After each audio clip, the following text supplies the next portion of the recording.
explained, if you are here for the first time, please consider subscribing to this channel. Also hit the notification bell so that whenever you upload a new video, you are notified. In this video, we'll be talking about Kenya-Uganda Expressway, which is an investment ready leap for the Northern Corridor. But what comes next is the question that we'll be asking ourselves once now that the feasibility study has been done and the road has been declared investment ready. So what next?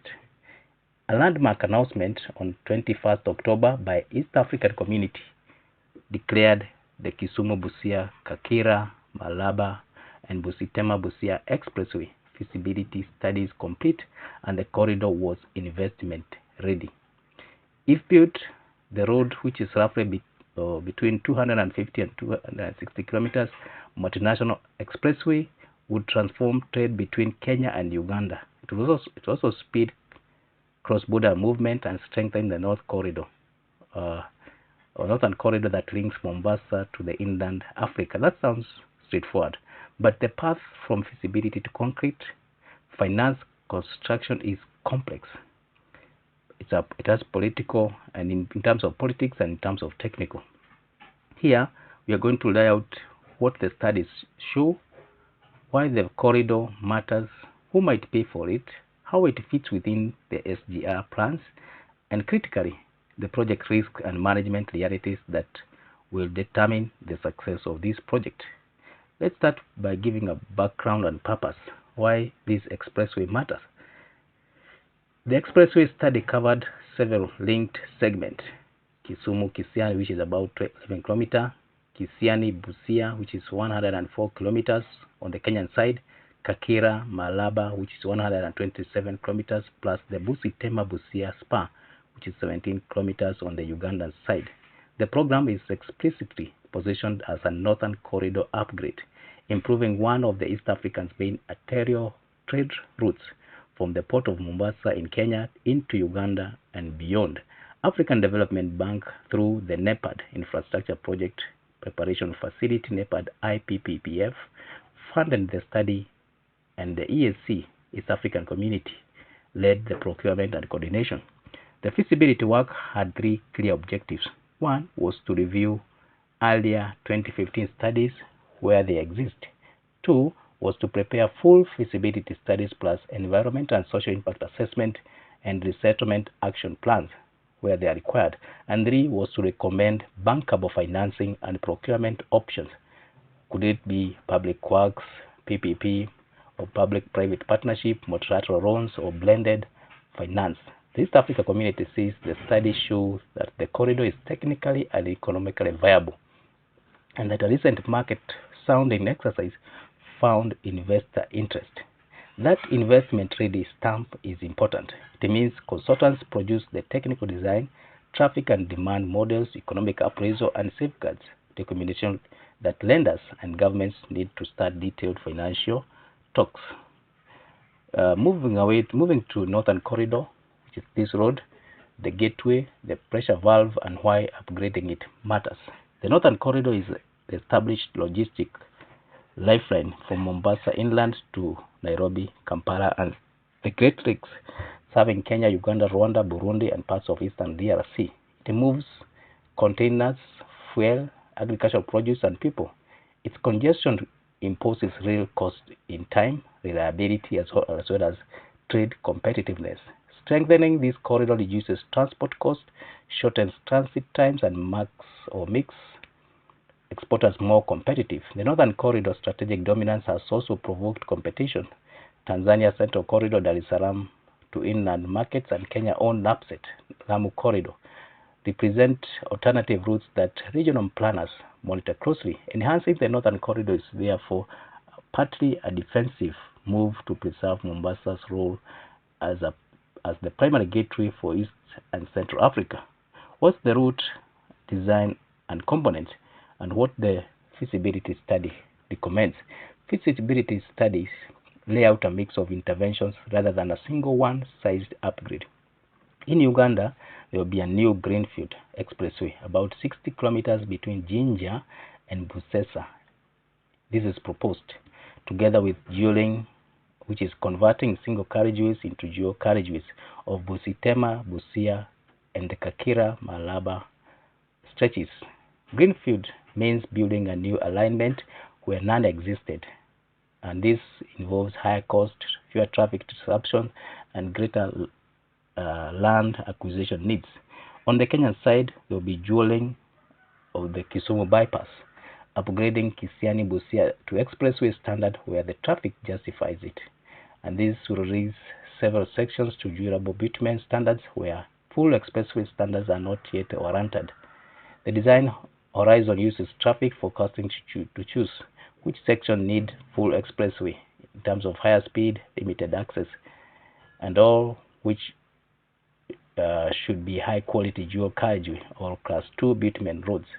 Then there is border infrastructure or upgrades to one border stop post at Busia and Maraba. These are integral to the package. The physical road upgrades are worthless without efficient border processing to reduce dual timelines and also smooth cross-border freight flows. The studies include technical deliverables, which are detailed traffic and demand models, forecasting volumes and vehicle mix, engineering feasibility and preliminary design, economic cost-benefit analysis, and environmental and social safeguards, and bankability assessments, which include financial models, potential tolling scenarios. These deliverables make the project bankable, that is, structured so potential financiers can assess risk, revenue potential, and also security.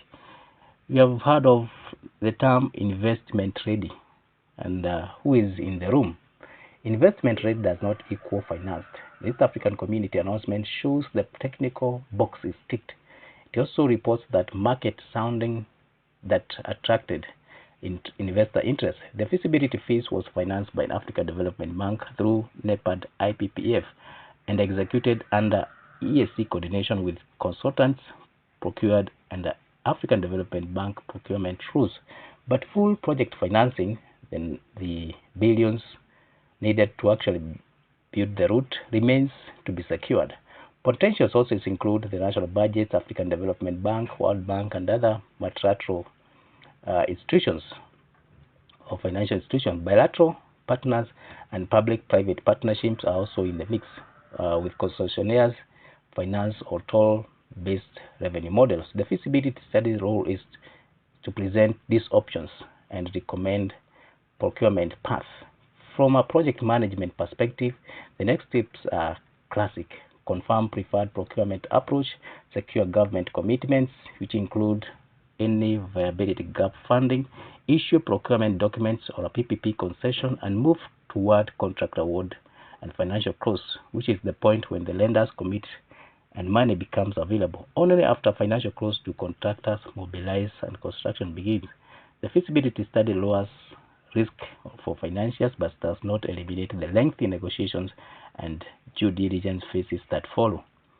Now let's compare road versus the rail and ask ourselves the question: is this expressway justified alongside SGR plans? The expressway must be viewed in the model context. The standard gauge railway projects, Naivasha, Kisumu, Malaba phases, and even extension to Kampala, and the expressway on the other side, you can say they are complementary but serve different market segment. High capacity rail is cost effective for long haul bulk cargo and high volume container traffic. Roads on the other side provide last mile flexibility, passenger mobility, and door-to-door freight distribution. The feasibility study and regional policy recognize this modality mix. Roads will relieve local and regional short-haul traffic and improve interoperability with rail and ports. Recent reporting indicates Kenya is advancing SGR western phases and that road upgrades remain critical for hinterland access while rail handles trunk movement. In short, the expressway is justifiable where traffic forecast shows significant truck and passenger demand and where the rail cannot economically connect origin to destination points directly. But careful economic modeling, which involves comparing total logistical cost, time sensitivity, and demand elasticity, is essential to avoid duplicating capacity that rail could absorb more cheaply. What are the critical project management perspective, which we are calling the hard bits? Being investment ready is a milestone, but risks ahead are material. One, we have financial and risk bankability. Feasibility yields financial projections. Lenders then test assumptions. Tolling is politically sensitive and revenue forecasts can be optimistic. If toll revenues fall short, government may need to provide guarantees and viability gap funding, which is shifting risk back to the public purse. Feasibility studies recommends funding mixes, but actual investor appetite will be revealed only at procurement and market competition. Then we have cross-border coordination. A multinational expressway requires synchronized procurement, consistent design standards, harmonized tolling, and shared institutional arrangements between Kenya and Uganda. Misalignment can fragment the corridor into patchworks of quality and delay operations. East Africa Community's role is to harmonize standards, but national politics and procurement laws complicate synchrony. Then you have the land acquisition, environment and social impact assessment, and social safeguards. Greenfield sections, especially the Jinja Busesa segment in Uganda, will require land take and possible resettlement. Technically feasible but politically sensitive. The SEA and RAP work is in the feasibility study package must now translate into concrete compensation budgets and implementation plans. Failure here causes delays, litigation, as well as cost overruns. Let's now focus on environment and biodiversity impacts as a risk. Roads contractors cut through ecosystems, mitigation measures, drainage, wildlife crossings, as well as biodiversity offsets add cost and complexity. African Development Bank safeguards and national regulations demand rigorous mitigations, which is another source of time and cost. Then we have construction sequences and logistics. Building an expressway across two countries requires staged contract packaging to optimize financing and manage risk. Contractors need clear concessions, utility location plans, material sourcing, and logistics, factors that will determine the speed at which these projects will move, and also in terms of mobilization and cash flows that will be needed. Then we have competitive corridors dynamics. Upgrading the North Corridor will not happen in vacuum. Tanzania Central Corridor and the Kenya Lapset remain options for regional trade and can influence traffic flows and investor choices. If an alternative corridor becomes cheaper or more secure, traffic forecast underpinning the project bankability could be undermined. What has been done so far and what remains? What has been done? We know that feasibility studies have been done. ECAs are underway. Market sounding conducted. Technical design and bankability packages prepared. East African Community and African Development Bank procurement and contracting for the study executed, which is under African Development Bank rules. And this is a meaningful achievement.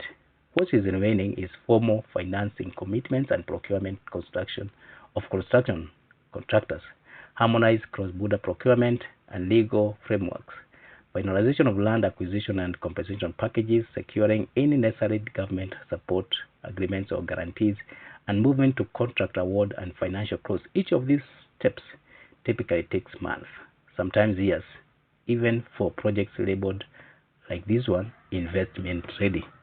What is the bottom line? How do we read this investment ready?